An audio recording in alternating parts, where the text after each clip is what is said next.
You see all the van life photos, you watch all the van tours, but do you wonder what this nomadic lifestyle is all about? Are you curious about life on the road? Social media calls it #vanlife. We call it home. I'll ask 10 questions to get you the stories that you want to hear from the people who live, work, and travel and adventure in this nomadic lifestyle. Welcome to Life on the Road.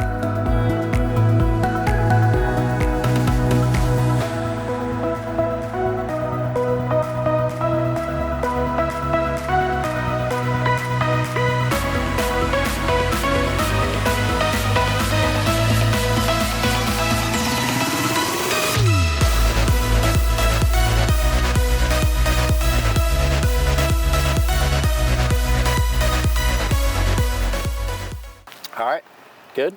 Good. Sweet, man. Welcome to another episode of Life on the Road, where I ask 10 questions to get you the stories you want to hear about his life on the road. Welcome, Matt. Thank you, Chad. Thanks, brother, man. We've been chatting on IG for a minute. Yeah. And now we're in a very random location in Longmont, Colorado. We're actually at the headquarters of Ross Monster Vans. Althea's getting a little work done to her, some additions and some repairs. And yeah, so we're kind of in an odd spot shooting this, but it's a good spot though. Yeah, it's a good spot. I knew you were in Colorado, and I'm super stoked that we get to have this conversation, man. Yeah, I appreciate you having me on, man.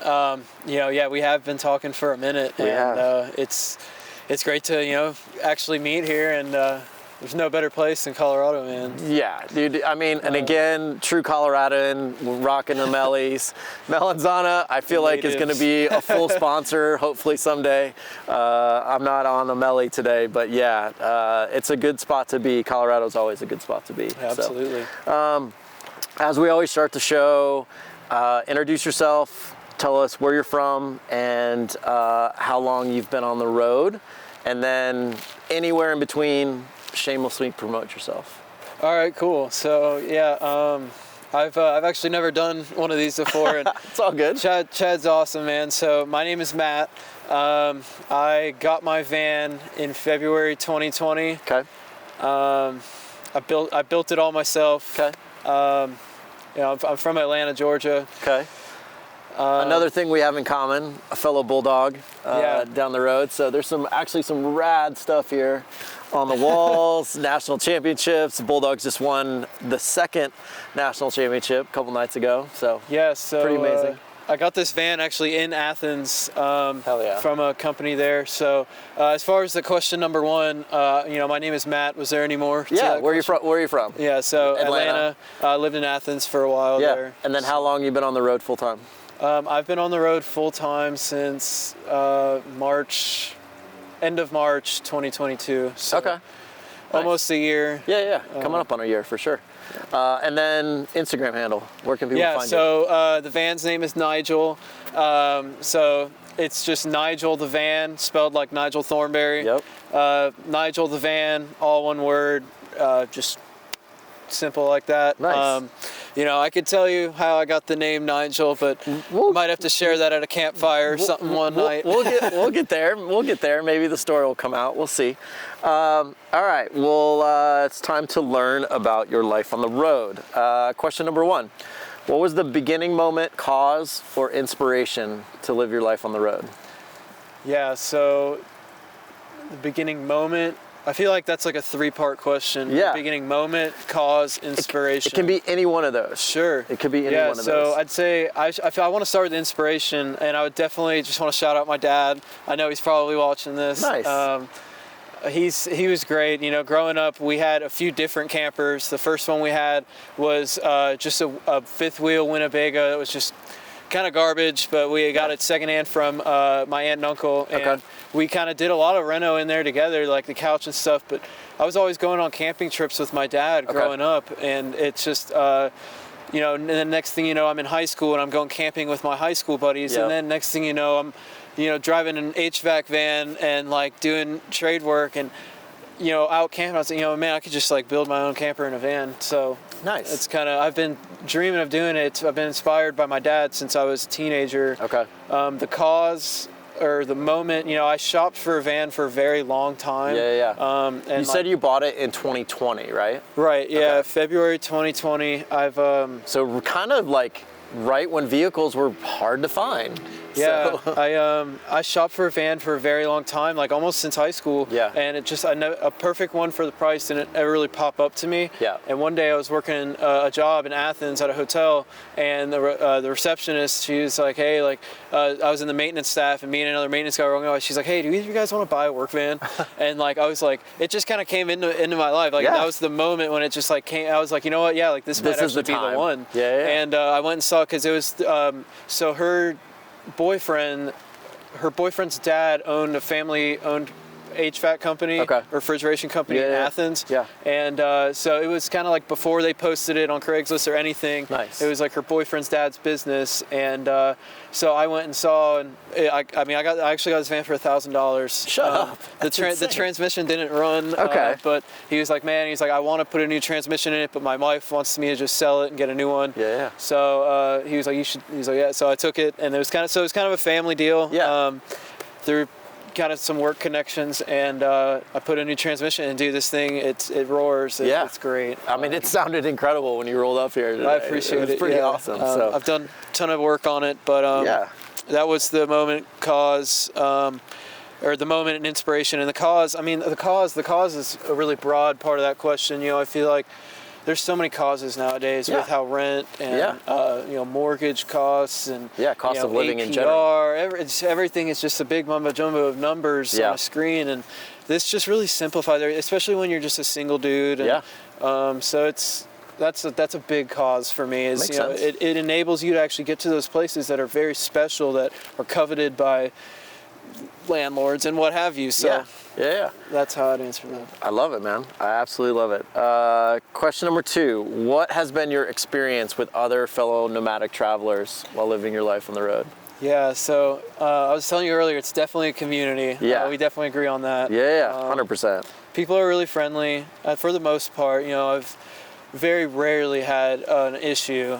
Like honestly, there's only like one time. But that wasn't even like fellow travelers. It was just kind of parked in a bad area. But as far as fellow travelers, man, like one of my favorite stories is, so I got out here to Colorado in April, right? And I was sitting in a hot spring in Buena Vista. And I was there, and there was nobody really else there. It was on 419. And I know exactly where this is. Yeah, so there was probably maybe like 6, 7 other people there, and like most people there, like there was like 4 vans in the parking lot when I pulled up, and everybody's talking about what they're doing for that weekend. Because it was April 20th, and it was supposed to be a fun weekend, and I was like, I'm gonna go up to Denver, and then this dude was laughing at it was funny, his name's Matt too, and he was into mountain biking too and stuff, and we were hitting it off, and he lived in his van. He's like me, but maybe like 10, 20 years older. He's like, dude, don't go to Denver. He's like, it's gonna be a huge tourist trap.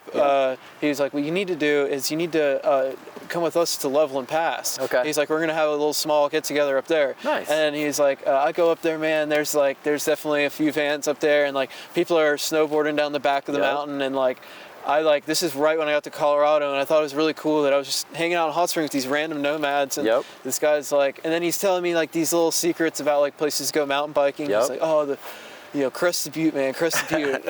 Saying that. Crested Butte's amazing. And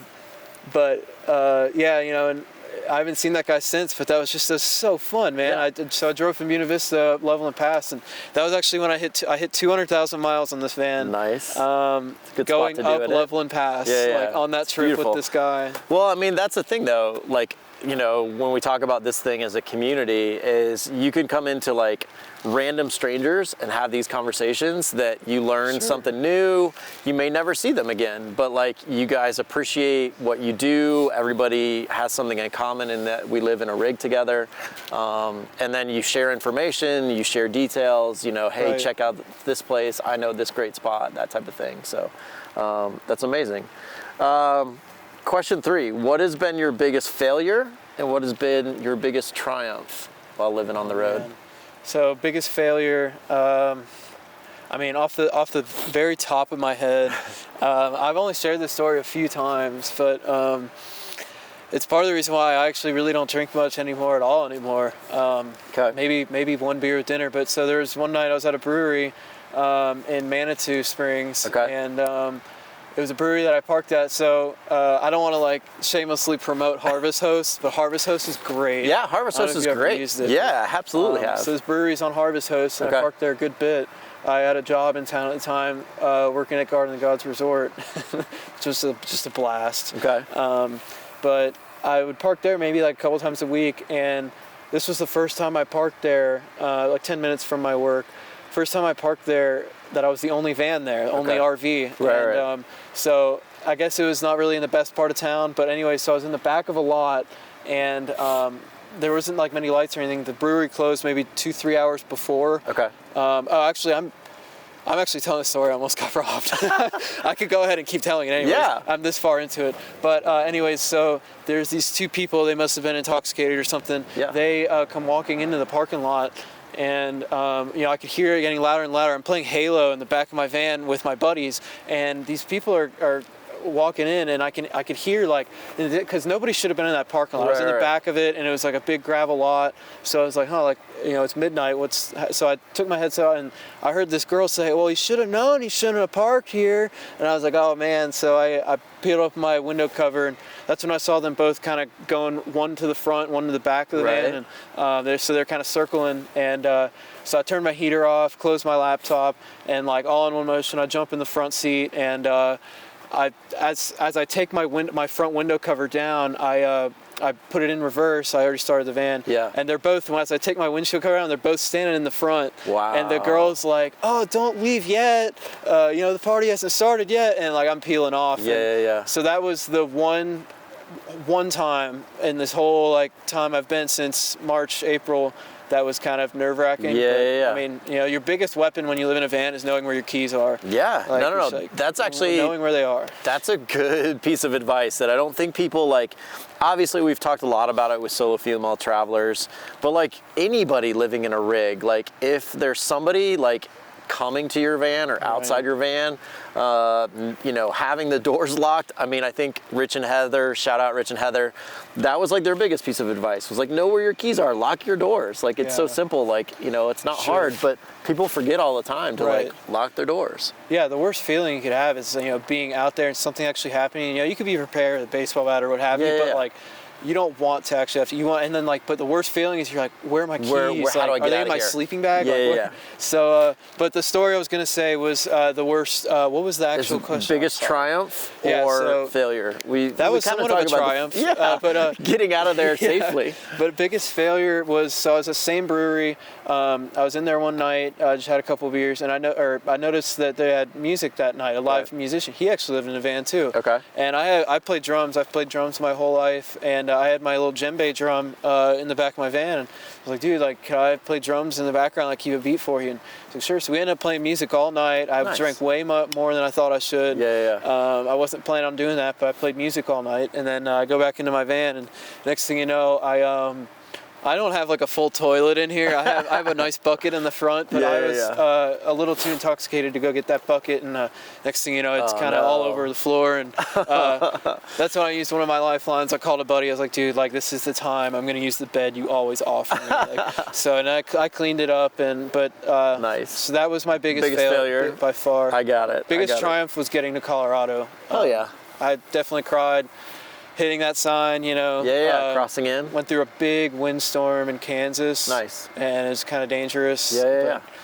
That was my biggest triumph. Yeah, I mean, obviously living in Atlanta, what was the desire to come to Colorado? So I went on about 3 ski trips growing up. It's like Breckenridge. And I went on one when I was around like 18, and that was the trip I decided. It's like a guy's ski trip in my family. I go with my dad, my older brother. His name's actually Chad too. Nice. Shout out to Chad. Yeah, what's up, Chad? And all my uncles and cousins that are guys that like to ski. We go on like a family guys Hell ski yeah, trip. that sounds awesome. Yeah, we did it a few times growing up, and when I was 18 on that trip, that's when I was like, dude, like I gotta live out here someday. I love skiing. Dude. I was the same way. I mean, obviously, like if you know me well, you know Colorado is a special place in my heart. Like I grew up basically in the Front Range, coming out here with my aunt and uncle, my grandparents, and like, you know, my mom and dad and my sister, and we skied all the time. And like, you know, it was a place that I've never quote unquote officially lived, but I've spent so much time out here, it feels like home. So, you know, it's a special place for sure. So, dude, I totally get it. Question number 4. Did you start your life on the road as a single person? And what is it like living on the road as a single person? Oh, man. Yes, this is a tough one for sure. So I got my van in February 2020. Okay. And I lived in Athens till I left in March 2022. Okay. So over that time, you know, I built this all myself. I was working a day job mostly, and all my paychecks like were going into the van. Yeah, for sure. And so shout out to my ex. She definitely did help me build a good portion of this. Like some parts, like, you know, the cedar panels, they're like 8 feet long.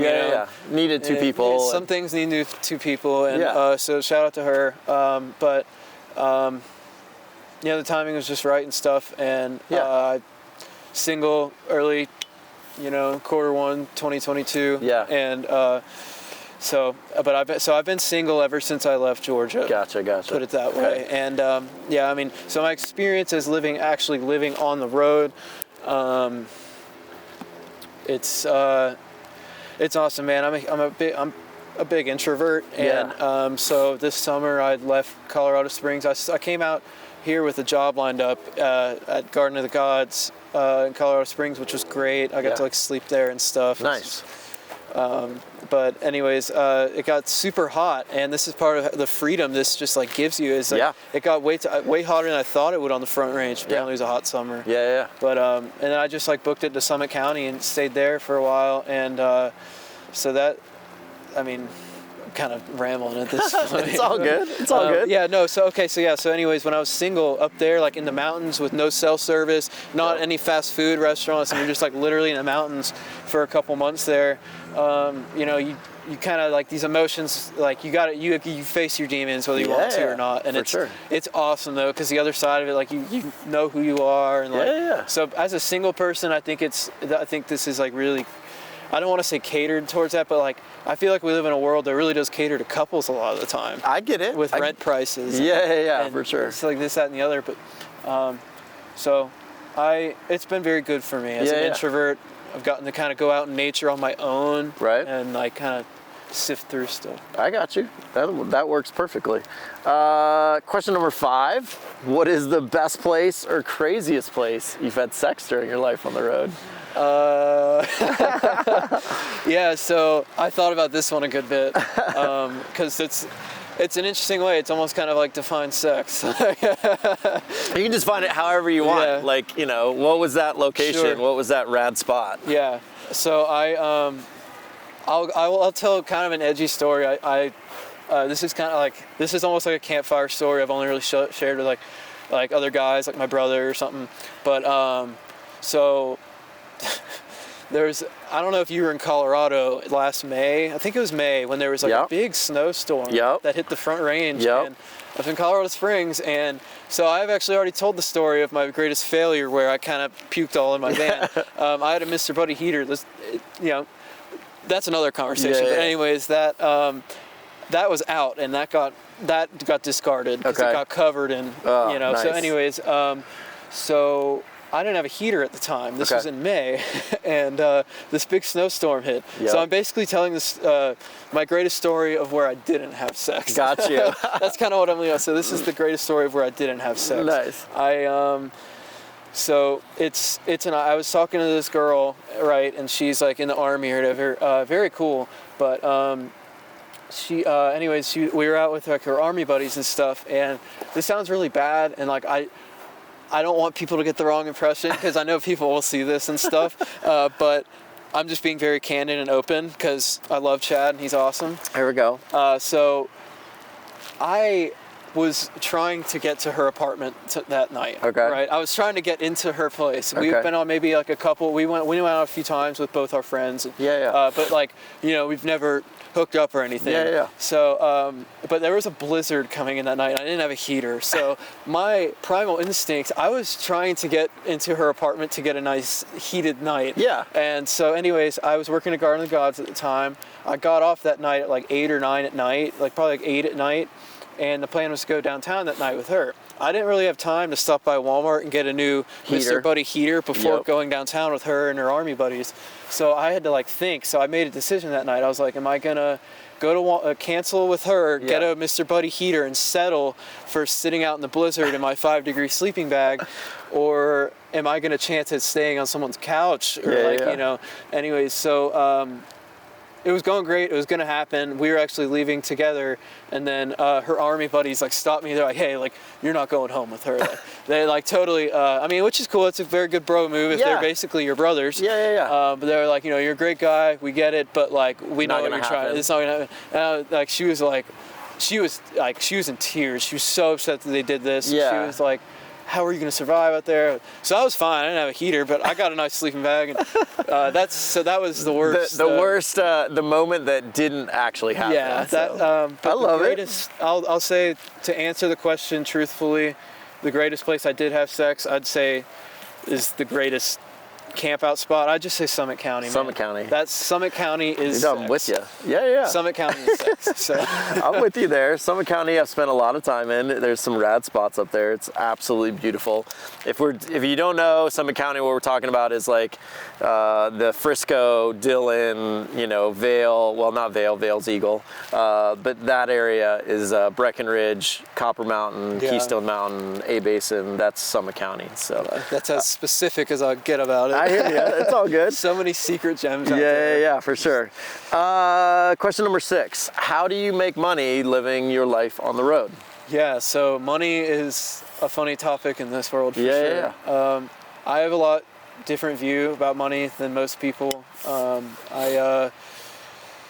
I bought my van in February 2020, and I started to learn how to trade stock options in December of 2019. Yep. So that was right before, you know, everything hit and stuff, but I had to make the decision to buy my van, like get a transmission and stuff when I was trying to invest in the market and learn how to trade option contracts. So it was kind of tough a couple years before I got into the van, because it was like money was really stressful. I was trying to balance, you know, building the van and cost of that, as well as trying to keep an account going and and working a day job as well and learning how to trade the market. So a lot of the time it was really like, my favorite phrase about trading is you learn how to lose money before you learn how to make it. Hell yes. I know that theory as well. So anyways, I still trade. Definitely don't really talk about it as much. I've learned that kind of can influence it a little bit. So I mean, I definitely still trade, but I mean, that's really stressful, right? It takes away, in my opinion, from the van experience, because like, you know, story I have is I was one of the most beautiful campsites out near Salida, Colorado, and like I just like felt this urge to trade. Like I knew it was like I was watching it the rest of the week, and it was like a Thursday. And Thursdays are great for trading usually for me, and I left this campsite to hit the market before it closed at 2 p.m. Mountain Time. And like I'm at this like Turkish diner or something, and anyways, like I'm in there, and like there's like 10 minutes left in the market, and like you know, I ended up losing a couple $100. And like, you know, it's like I left a dope campsite to lose a couple $100. So I really like my preferred method. I went to trade school for heating and air. When I was like 20, and I've done building maintenance since then, which is great for living on the road because everybody needs a handyman. And so that's what I did at Garden of the Gods Resort. You know, a dream of mine. It'd be so cool to do that at a ski resort. Or just like I'd probably try and be a ski instructor. But nice. So you're basically just working kind of HVAC stuff in between moments when you can get out on the road. and then trading periodically. Yeah, I've learned that like trading definitely deserves a lot of respect as far as like you can learn how to do it, but when you're like hyper focused on it every morning, like you're kind of setting yourself up to lose money, and it's best to kind of like watch it and be like, oh, there's a trend happening, and so I like to kind of not do it as much anymore. And I try to capitalize on it. Like it's kind of cool. Like shout out to my new brakes. I got those from trading last year. There you go. But I mean, I really like the seasonal jobs, the building maintenance. Coolworks is a great website for finding cool jobs. Coolworks.com. It's like an Indeed for, you know, just national park type stuff. I mean, like you can get a job at Loveland on Coolworks. It's a ski resort. Nice. So. Okay. Very cool. Question 7. What is your vehicle? Who built it? And why did you choose it to experience a life on the road? So it's a 2005 Ford Econoline. It's the E250. It's the extended version, so it's 20 feet bumper to bumper. And yeah, so I chose it because I told you it presented itself to me at the hotel job. I mean, it is a badass engine, first of all. Like, it's a bulletproof engine. It's a bulletproof rig, so yeah. Yeah, it's great. It's like, you know, when I got it, I was talking to my mechanic, and he told me the Ford Econoline is, I believe it's the most commonly made van ever. And he was like, he was joking with me, but he's like, dude, you could probably find parts for this in a Walgreens. Like, or a 7-Eleven. And I've pretty much modded it completely. So I built it myself. This thing is my absolute baby. I don't have a storage unit or anything. Everything I own is in here. Hell yeah. This is like, you know, if you're a big Avatar fan, this is like my Appa, you know, like this is my big, you know, woolly mammoth that holds everything. And it, so I built it all myself, and that includes the outside. I've put a new transmission in, new catalytic converter, mufflers, so I'm getting a new exhaust manifold put on here in the next month. So I'm pretty much an entirely new exhaust line from engine mount to tailpipe. I've got all new suspension. I was going to say, it's an upgraded suspension for sure. Yeah, so suspension's all new, just like the exhaust. I put it's got pretty much 3/4 ton suspension on a half ton, so it's very bouncy. I was gonna say. I replaced it's got like 4 leaf springs on stock. These have 10 leaves on each. It's way bigger. I also got coil-over shocks in the back. So those are awesome, and I've got gas Magnum shocks in the front, which are great, and then I've got 3/4 ton like diesel shocks in the front, or springs. So and I've also got like all new ball joints, all new tie rods. I've got, I mean, all the way down to poly sway bar bushings. All right, so you bought this for $1,000. Okay. What do you think you put into this total? Oh, dude. Is it under 10? No, it's over 10. Over 10. Sure. Okay. I mean, yeah. That's not bad though. Shit. Sure. For tires are pricey. Tires are expensive. Okay, yeah. Wheels and tires for sure expensive. And suspension's expensive. But I mean, to say that you're in this under 15 is pretty fucking awesome. I appreciate it. It's definitely my baby. I got it, like, you know, from a guy that cared about it. He kind of wanted to do a similar thing. And it's got 207,000 miles. I got it when I had like 187. So put about 10K per year since I got it. But it is bulletproof, man. And it's like, so ballpark, I'd say I probably put in like, not including the jackery and cooler and stuff, right? Just like the van, just the build. Mechanics. The mechanics, the building it out. So mechanics, probably about 12,000. Building it out, that probably includes building. So building, maybe like 15,000. All in, maybe. You know, you got to think like I may put swivel seats on the 2 front seats. And that was like $600 total. So it adds up quickly. It does for the big things, but it's like, you know, the way I saw it is like once you buy it, like it's yours, and it's cool. That's it. You know, so that's why I was throwing paychecks at it for a couple years there, and so. But now you're in it. Now you're on the road, and it's exactly what you've wanted to do forever. So it's pretty rad.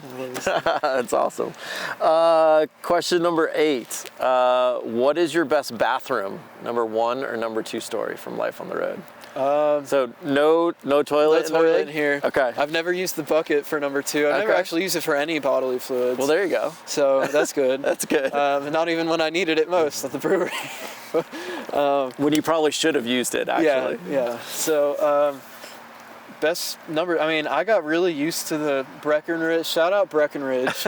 You guys in the village have a great public restroom. It's almost like they have attendants in there. They're all, nice. Whenever you walk in there, they're like constantly wiping the mirrors and stuff, which is great, you know. And for what it's worth, disclaimer, I was working there at the time. Okay. And people encouraged me, I might get hate for this, but people encouraged me to use the locals discount because I was working there. It was cool. It was a cool experience, but nice bathroom there. And like, so I would get off work and it'd be like, nobody would be around, but that bathroom was open all night and it's a nice area, you know, like, so yeah, so I would, really like bathrooms like that. Easily a good story for bathroom. Like public restrooms, we get asked this question all the time. Like, how do you go to the bathroom? Like, it's very simple. You just go to the bathroom. Like, you find a place to go to the bathroom, whether it's a 7-Eleven or it's a Walmart or it's a Home Depot or it's a great public restroom in Breckenridge. Yeah, and even you know, out in the public wild out near Breckenridge, like this is the first time in my life, not the first time in my life, I've been backpacking and stuff growing up, but I definitely like dug a few cat holes, and like there were times where like I did that and I'm like on the edge of a cliff, like just overlooking the most beautiful view ever. Beautiful views ever. And like it's the best part. And people are like, how do you do that? I'm like, dude, there's nobody even around. You don't have any cell service. No. Nobody's around. And like you just squat like you would if it was a toilet. Exactly. Like, it's like, and it's absolutely after you do it, after you do it, it's kind of like how a dog will kick its hind legs. You're like, man, I just did that. Yeah. Exactly. I love it. Question number 9. What is the happiest and the hardest moments you've had during your life on the road? Oh, man. So the happiest was definitely when I got here to Colorado. Okay. Unfreeze McGee. I'm a big Unfreeze fan. Yeah. So my best friend, I'm actually living... I just told so I've got a little Airbnb right now. It's all good. So with the only people I would probably take a break from the van to live with, other than by myself. I always lived in apartments by myself, but this guy's like my brother, and I've never gotten to even live in the same town as him. We went to high school together. Okay. But anyways, that him being out here is like very happy to me. Like it's awesome. We're getting to go skiing and stuff a lot. And he's my boy. So he flew out when Umphreys came to Red Rocks over the summer. This is when I was still living in the van. He planned to come out in like October, November. And so this was in the summer. I was still in the van. He flew out to visit me, and we both slept in the van. And like, dude, it was like probably it was the best night of my life. Hell yeah. Like, it was so fun. Any like epic show at Red Rocks is unbelievable. Like, I was fortunate to see Dead and Company there in 2019. Right. Absolutely like life-changing for me. Like 2 shows there back to back. Sure. Never gonna play there probably ever again. Like probably the last shows ever that Bob will probably be on that stage. Maybe with Wolf Brothers, but like unbelievable. So I totally get it. Like with your boy at Red Rocks, like in your favorite place. Dude, it was incredible. Yeah, I get it. I almost got to catch Bob there with String Cheese Incident this summer. Like my happiest moments are always at these shows. Like I saw Fish, and the String Cheese Incident was going to play with Bob. And anyways, he got sick, and Billy Strings filled in for him. Still not a bad show. Not a bad show. And then the hardest moments of your life on the road. Hardest moment, when it got too hot in Colorado Springs in the summer and I had to leave my job, because I loved my job there and the people there were just awesome. That was hard because I had to make that decision that like I can do it on my own again, even though I don't have a cushy resort to sleep at every day. I had so many fun nights though, like I was just sleeping on a random spot in Boulder, like so many cool places, and like so it's like very empowering. But like that's the hardest thing is like it's definitely, we talked about it briefly earlier, but like the emotions.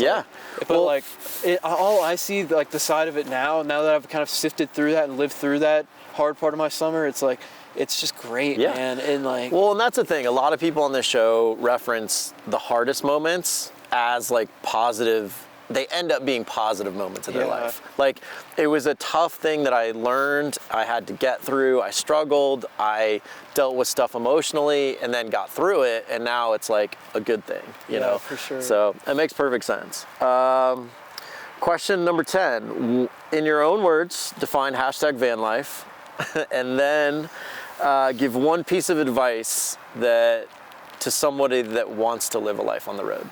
So how I would describe hashtag van life is like just the freedom to live your own life how you want, which is like, it's granted me like true happiness in life. Like I'm genuinely happy right now.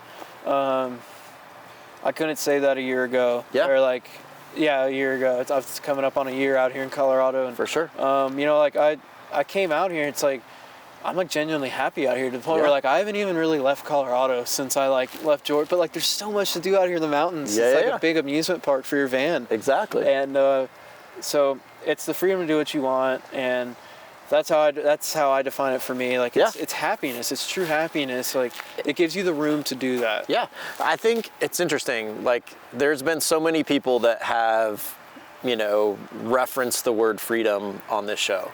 And I think it's defined in so many different ways. People use the word and then they tell a different definition for every single person. And it's so personal.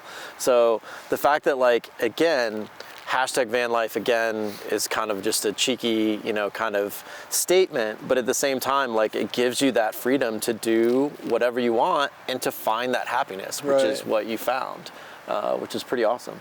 Yeah. Yeah. And then a piece of advice you'd give somebody wanting to live a life on the road. So a piece of advice I'd give is, you know, it's like that classic saying, hike your own hike. Yeah. Like hike your own hike. Mandy and Kevin, shout out. They said said the same thing. Hike your own hike. Like you know, ski your own ski. Yeah. Ski your own slope. But because like I built this all myself, and like, you know, people tell you you're doing something wrong, but you just gotta live your own life. Yeah, well, and like rigs are so personal. That's the thing. Yeah. Like we were talking, and like I knew a little bit about your rig, and I was like, dude, come on this show. Like we have to meet up. Like this is badass. Like what you've done is like so rad. And I appreciate it. Everybody's rigs, like, you know, is their own. You know, everybody respects each other in this community because of what we're doing. You know, we're all living in a rig together. Yeah. It doesn't matter what it is. You know, it doesn't matter if it's an Althea or if it's Nigel. Right. You know, we're all in the same location. We're all in the same, you know, dealing with the same issues. Right. So, you know, but, you know, I think that's good advice, is like, don't stress about what everybody else thinks about it. Or like just do your own thing. Or even like just like your own don't you can't stress about it too much. Everybody gets so caught up with the process of like what do you need. But like once you're actually out there and you got a beer or coffee in your hand and you're just looking at a mountain, like you don't need anything. Exactly. And you start to kind of laugh at yourself like, man, I thought I needed. And like next thing you know, 3 months after living in the van, you're throwing away a little pile, or like giving away a little pile of stuff. Yeah, for sure. So no, I think it's really great advice, is like not to get caught up in all that stuff, and like truly just focus on like the things that you need and the things that are important to you at the end of the day. Like, you know, there might be something that is really important to you that's not important to somebody else. Sure. But that's okay. Like that's the whole point, you know. So minimalism's like a big part of me. Yeah. Like that's why this really calms my anxiety. Yeah. Because like it's great because, you know, I've got summer and winter clothes in there. And it you know, minimalism's great because it can really, once you like live it for years and years, like you'll like start to think about stuff and you'll be like, you don't think it needs as much. It's more like what makes you happy. Yeah. Or truly something you have to have to live. Sure. You have to have to survive. Yeah. So absolutely. like those things are the things that then you start to surround yourself with, and all the stuff that is like maybe not necessary in your life just kind of starts to fade away and starts to go away, which is really it's refreshing. It's really refreshing. It's nice, man. Yeah, man. I've got like a whole new perspective on life now. You know, like the hardest part is definitely that emotional stuff, but like it becomes a part of you. Like those lonely nights in the parking lot where it's not a beautiful view. Yeah. But like you really think about things you've never thought about before. But you're like, but you have this cozy van that like it's got your back. Yeah, man. Like, 100%. If you do it right. Dude, 100%. I love it. So thank you so much for doing this. Thank you, Chad. You drove up from Colorado Springs today. I was super rad to have this conversation. So, you know, I really appreciate it. I haven't been saying this forever on the channel, and I'm gonna say it today. But if you could like and subscribe to Life on the Road, I'd really appreciate it. And we'll see you on the next episode. Yeah, I got you. So, this is sick, man. It's a fun little setup. For sure. I always feel so low in this thing. It's been a minute since I've done an interview, actually, which is hilarious. Sweet. I'll make sure my phone's like off. Okay. Dude, so fucking good. How long was it? I have no idea. And honestly, it does not matter to me, like, how long it is. I hope I didn't, like, speak over you too much or anything. Fuck no, you're totally fine.